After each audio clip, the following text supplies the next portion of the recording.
1989 रस्ता रुंदीकरणाच्या कामाचा मावेचा कधी देणार? तुळजापूरकरांचा नगर परिषद प्रशासनाला सवाल. नगराध्यक्ष विनोद गंगणे यांच्या भूमिकेकडे लक्ष. तुळजाभवानी मंदिर ते कमानवेचा तुळजाभवानी देवीच्या मंदिरासमोरील अत्यंत महत्त्वाचा असणारा रस्ता 1989 साली मोठा करण्यात आला. यावेळी सुमारे 7 फुटांपासून 17 फुटांपर्यंत रहिवासी आणि व्यापाऱ्यांच्या जागा प्रशासनाने संपादित केलं असून त्याचा मावेचा मात्र अद्याप दिलेला नाही. त्यामुळे नव्या विकास आराखड्याच्या भूसंपादनाच्या संबंधी प्रश्नचिन्ह निर्माण झाले आहेत.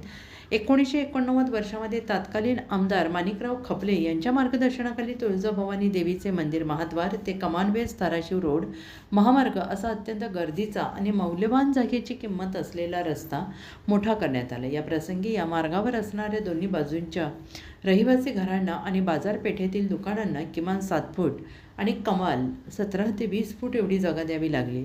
रस्ता मोठा झाला, परंतु राजकीय वरदहस्त असणाऱ्या मंडळींनी याचा देखील गैरफायदा घेऊन प्रशासनाला मदत केली नाही. ज्या सामान्य व्यापारी आणि रहिवासी यांनी प्रशासनाला मदत केली त्यांना मात्र आजपर्यंत प्रशासनाने मार्ग दिला नाही.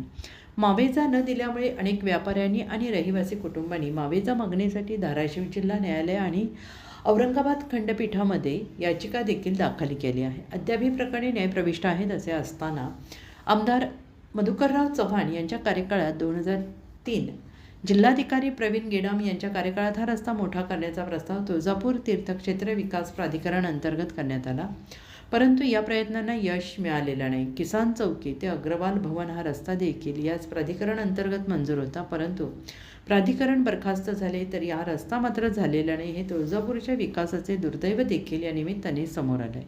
उदासीन राजकीय भूमिका आणि अन्याय सहन करणारे तुळजापूर शहरवासीय अशी अवस्था या विकास आराखड्याची यापूर्वीपासूनच झालेली आहे. राज्य शासन प्राधिकरणाच्या निधीमधून मोठमोठी भक्त निवास उभारण्यात आली, परंतु ज्या भक्तांसाठी हे भक्त निवास उभारलं गेलं त्यांना मात्र मंदिर प्रशासन, जिल्हा प्रशासन, प्राधिकरण प्रशासन तसेच नगर परिषद प्रशासन यांनी वाऱ्यावर सोडलेलं असून गुत्तेदारी पद्धतीने हे भक्त निवास कंत्राटदारांना चालवण्यास दिलेले आहेत. यावरून प्रशासनाची भक्तनिवास चालवण्याची असमर्थता दिसून येते. केवळ शासनाचा निधी खर्च करणे गुत्तेदारांना पोचले असाच विकास आराखड्याची तुळजापुरात वास्तवता आहे. मेन रोडच्या या रस्त्याच्या प्रश्नावर तत्कालीन जिल्हाधिकारी प्रवीण गेडाम यांची न्यायालयामध्ये साक्ष देखील झाली आहे. तेथे त्यांनी हा रस्ता आणि जागा सोन्यापेक्षाही जास्त मौल्यवान असल्याची साक्ष न्यायालयासमोर दिली आहे. त्यामुळे या जागेच्या अनुषंगाने चालू भावाने सर्व व्यापाऱ्यांना मावेचा देण्याची तरतूद प्रशासनाने कोर्टासमोर मंजूर करावी अशी जागा मालकांची मागणी आहे. आमदारांना जगजितसिंह पाटील यांच्या कार्यकाळात पुन्हा 1865 कोटी रुपयांचा विकास आराखडा समोर आला आहे. मुख्यमंत्री देवेंद्र फडणवीस मे महिन्यामध्ये मंदिराच्या विकास कामाचा शुभारंभ करण्यासाठी येत असताना शहराच्या रस्त्याचा आणि रस्त्याच्या अतिक्रमणाचा विषय समोर आलेला आहे. नगर परिषद प्रशासनाने अनेकांना नोटिसा दिल्या आहेत, परंतु ज्या जागा मालकांना नगर परिषदेने नोटिसा दिलेली आहे ती जागा आणि त्या जागेवर केलेल्या नाल्या आजच्या स्थितीत संबंधित जागा मालकांच्याच आहेत. त्यामुळे दिलेल्या नोटिसा देखील जागा मालकावर अन्याय करणाऱ्या आहेत, कारण या जागेचा मावेजा अद्यापपर्यंत या जागा मालकांना मिळालेला नाही. नगर परिषदेचे मुख्य अधिकारी केवळ बघ्याची भूमिका घेऊन असतात. कोणत्याही राष्ट्र आणि प्रशासकीय पातळीवर योग्य असणाऱ्या भूमिका मांडत नाहीत.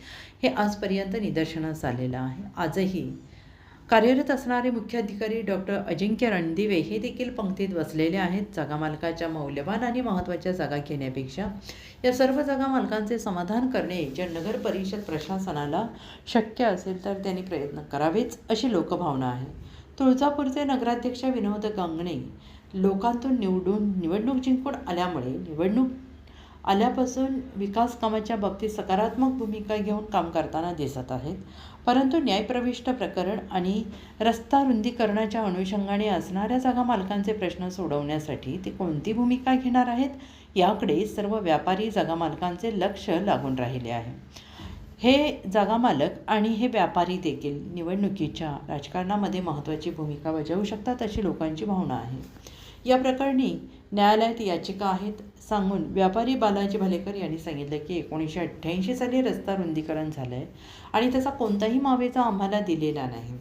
जागेचे हस्तांतरण देखील आजपर्यंत केलेलं नाही. नगर परिषदेने आजच्या चालू भावाने आम्हाला आमच्या घेतलेल्या जागेची किंमत द्यावी, नंतर फुटपाथ कर लावून जागा वापरण्याचा विचार करावा आणि या निमित्ताने रस्ते मोठे करायचे आणि त्या रस्त्यावर 4 चाकी गाड्या रस्त्याच्या दोन्ही बाजूने उभ्या करायच्या. यामुळे भाविकांना कोणताही फायदा होत नाही. हे अनेक वेळा सगळीकडे दिसून आलेलं आहे आणि या प्रश्नाच्या अनुषंगाने प्रशासन काय करणार आहेत? केवळ रस्ते मोकळे करून चालणार नाही, तर रस्ते मोकळे ठेवणे देखील तेवढेच गरजेचे आहे. त्याशिवाय भाविकांना या मार्गावर चालणे सोयीचे होणार नाही.